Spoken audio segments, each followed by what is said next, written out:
Hey guys, my name is Craig Horn. I'm the family pastor here at Warner Hill. And I'm really excited just to speak to you about willingness. As I look at my own life and I think about who I am and how willing I am, I actually come to the place to say that I'm a pretty willing guy.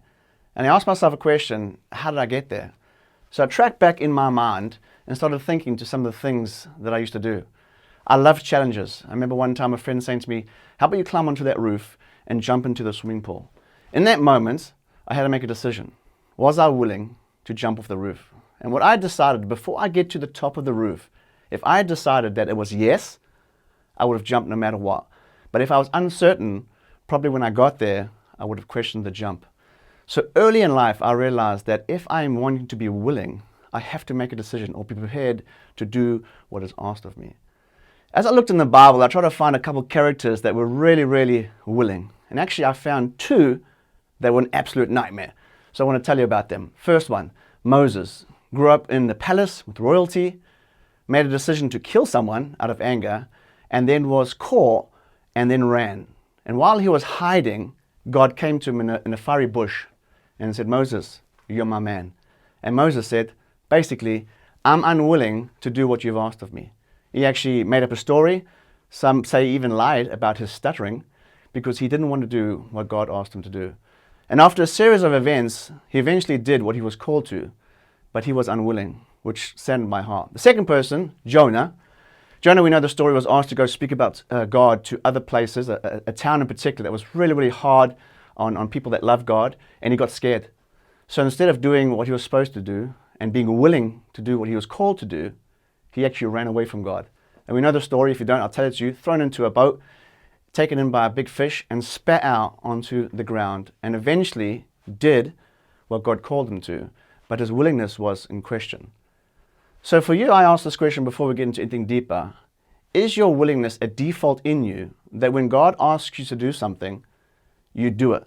In fact, before he asks you to do something, are you prepared to do it?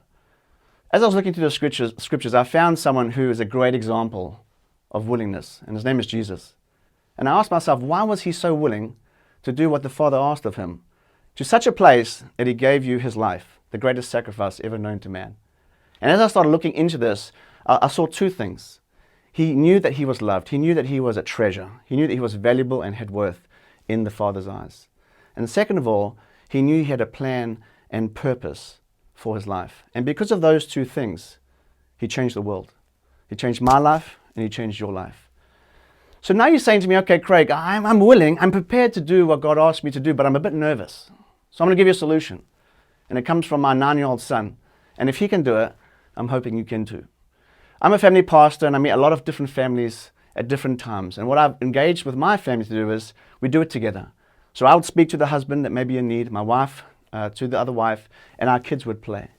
And I started noticing that my son was really doing well in this space. It didn't matter if the kid was 18, 16, 15, his own age, or even younger. So I went to him one day, I said, dude, you're absolutely killing it. Tell me what you're doing. How come you're connecting so well? He said, Dad, I used to get so nervous.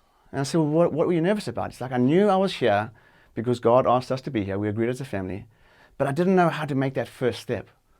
So I said, well, what did you come up with? He said, God, give me a way to manage this space.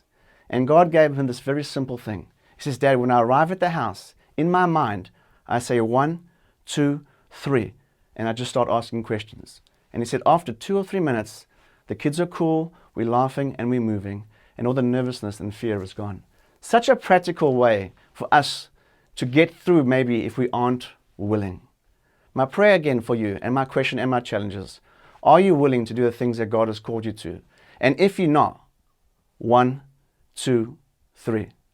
God bless, fellas.